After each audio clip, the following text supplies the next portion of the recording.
Voltei! Tudo bem, galera? Como que vocês estão? Então tá bom. Na aula passada a gente terminou de falar sobre a sentença no processo penal e nós vamos falar aqui hoje sobre os recursos no processo penal. Vamos começar a falar sobre os recursos no processo penal. Antes de mais nada, quero mandar um beijo aí para Luciana Barreto de Jundiaí, que está sempre acompanhando aí as aulas, está sempre compartilhando nas redes sociais, ajudando a gente muito. Valeu! Bom, então vamos começar. O que são os recursos, né? O recurso nada mais é do que um meio correto para você impugnar uma decisão, para tentar fazer mudar aí uma decisão. Muita atenção aqui. Primeira pegadinha. Eu falei decisão, eu não falei sentença. Porque quem não faz estágio, quem chega ali na prova da OAB sem ter feito estágio, sem ter alguma convivência prática no direito, tem um pouco de dúvida nesse momento. Não é só sentença que você pode recorrer das decisões interlocutórias ao longo do processo. Nossa, professor, não entendi nada, o que é isso que você falou? Decisões interlocutórias são aquelas decisões ali no meio do processo que não põem fim ao processo, né?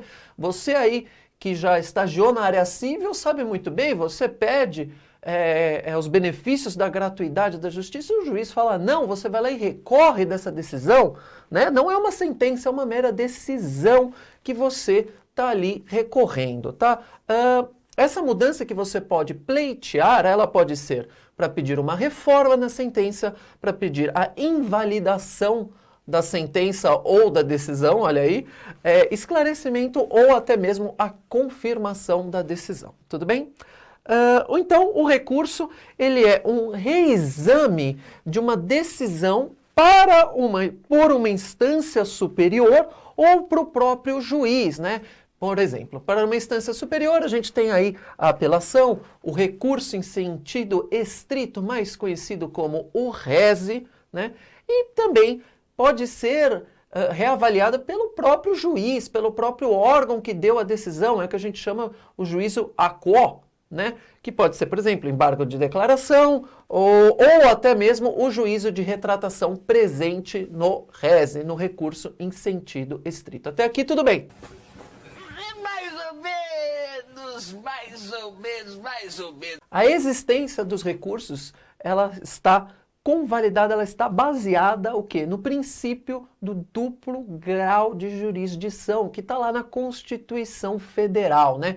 Todo mundo tem o direito de ter a decisão reavaliada, né? Avaliada novamente. Tranquilo? Tá bom.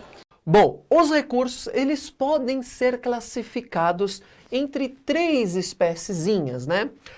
Quanto à sua fonte, quanto à sua iniciativa e quanto aos seus motivos. Quanto à fonte, eles podem ser de base constitucional, os recursos que estão expressos lá na Constituição, óbvio, ele pode ser de base legal, os que estão em regras infraconstitucionais, como, por exemplo, o Código de Processo Penal, ou de base regimental, os regimentos internos dos tribunais, tá? Essas três são as classificações quanto à fonte.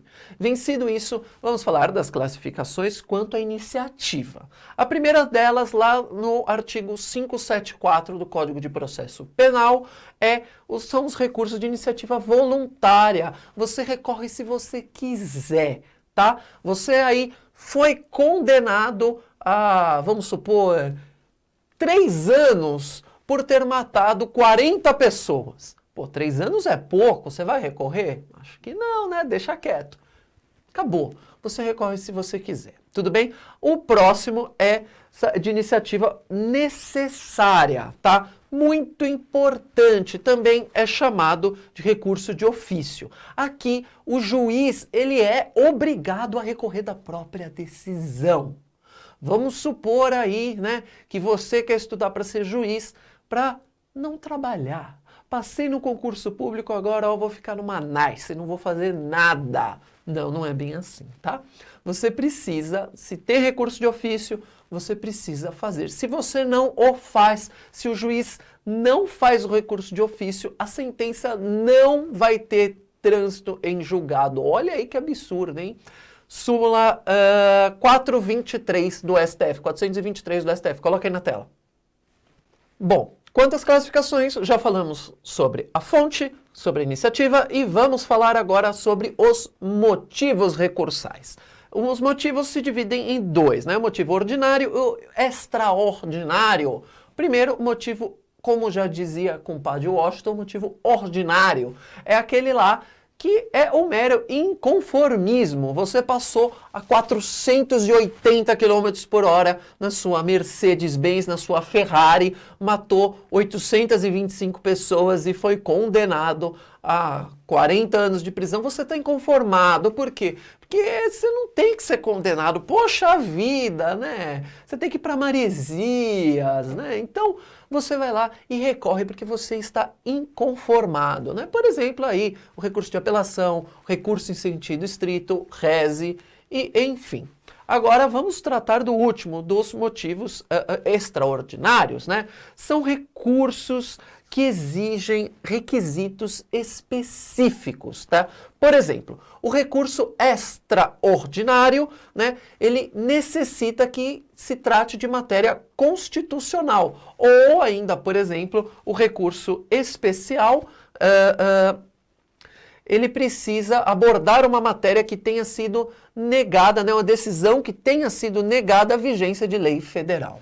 Não se preocupe, a gente vai falar de recursos em espécie. Eu vou fazer uma aulinha para cada recurso, você vai entender melhor, eu prometo, tá bom? Melhor do que nada. Vamos falar agora dos pressupostos recursais.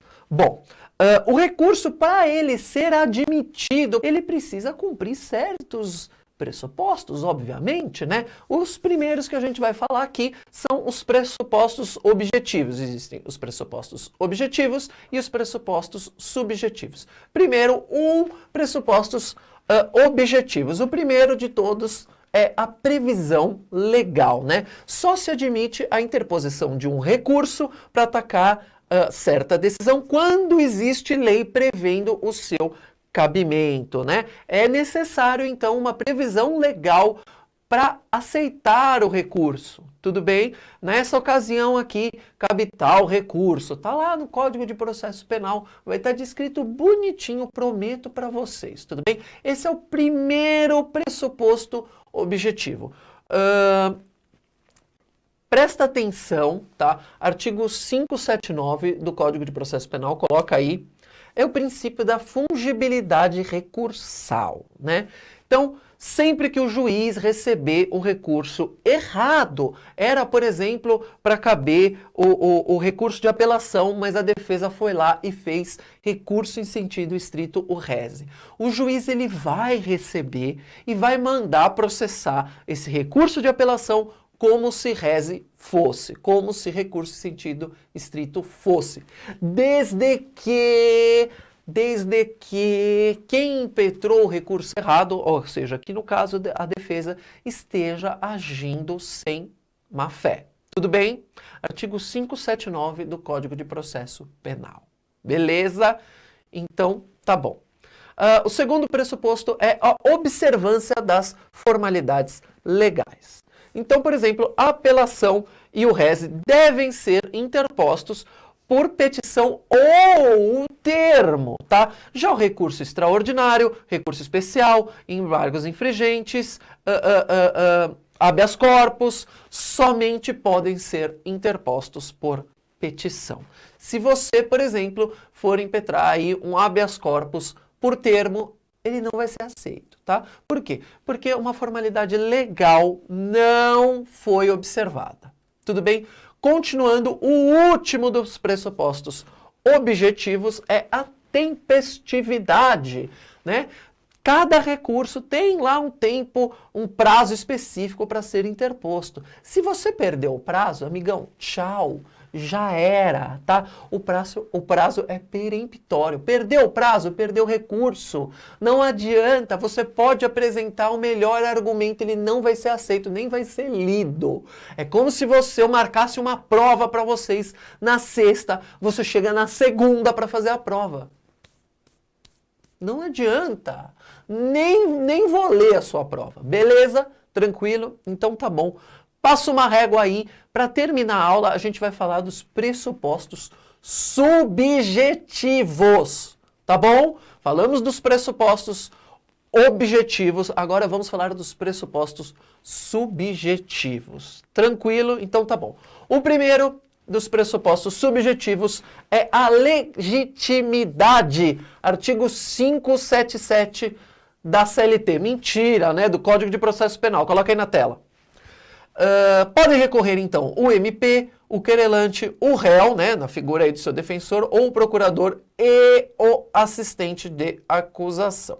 Contudo, há exceções. A primeira de todas, né, eu vou falar aqui de 4, a primeira exceção está lá no artigo 598 do Código de Processo Penal. Bota aí na tela. Se o MP não propor apelação, o ofendido ou os seus familiares, né, caso o ofendido já tenha falecido, podem recorrer. O prazo é de 15 dias ao contar do prazo que o MP perdeu, tá? Terminou o prazo para o MP recorrer, ele não recorreu, aí a vítima ou seus familiares podem recorrer. Parecido lá, né, com a ação penal privada subsidiária da pública, que a gente já viu lá nas outras aulas, né? Confere aí. Beleza, essa é a primeira exceção. A segunda exceção é o habeas corpus. Qualquer um do povo pode propor habeas corpus, sim. Qualquer pessoa, um dentista pode propor habeas corpus. Ele redige. Se você procurar aí na internet, você vai ver que, inclusive, já teve preso que redigiu habeas corpus no lençol. Sim, no lençol da cadeia. Tá bom? Beleza? Segunda exceção foi essa. Terceira exceção, artigo 581 do CPP. Da decisão que exclui ou inclui jurado da lista geral, cabe rese, recurso sentido estrito, que pode ser interposto por qualquer um. Quarta exceção. Quando o juiz decretar a quebra ou perda de fiança prestada por terceiro em favor do réu, aquele que prestou a fiança pode recorrer em rese. Tranquilo? Então tá bom. Dos pressupostos subjetivos, terminamos de falar da legitimidade, vamos passar para o próximo, que é o interesse, tá? O interesse está lá no artigo 577, parágrafo único do Código de Processo Penal. Só pode recorrer aquele que tenha algum interesse, ou seja, aquele que não obteve tudo o que queria com a decisão. Tranquilo, galera? Vamos parar por aqui, tudo bem? Eu continuo na próxima aula falando dos recursos. A gente vai continuar falando do juízo de admissibilidade. Olha, que complicado. Isso complicado nada. Eu vou falar, vocês vão entender tudo, eu garanto, tá bom? Espero que vocês tenham gostado. Se você ainda não é inscrito no canal, se inscreva. Deixa um curtir no vídeo, beleza? Compartilha aí nas redes sociais. Errou! Compartilha aí nas redes sociais, me mande um print aí que eu vou retweetar, que eu vou repostar, que eu vou reinstagramzar, tudo nas redes sociais, tranquilo? Eu tenho um outro canal que eu não falo nada de direito, falo de filme, falo de série, falo de viagem, falo de tudo. Vou deixar o link, ó, aqui para você conferir meu outro canal, se inscreva lá que é bem legal, youtube.com/Lucas Torres. E eu vou deixar aqui embaixo todas as aulas de processo penal, uma playlist com tudo, do começo ao fim, para você assistir, para você estudar sem parar. Tá bom, galera? Espero que vocês tenham gostado demais dessa aula. Nos vemos na próxima e tchau!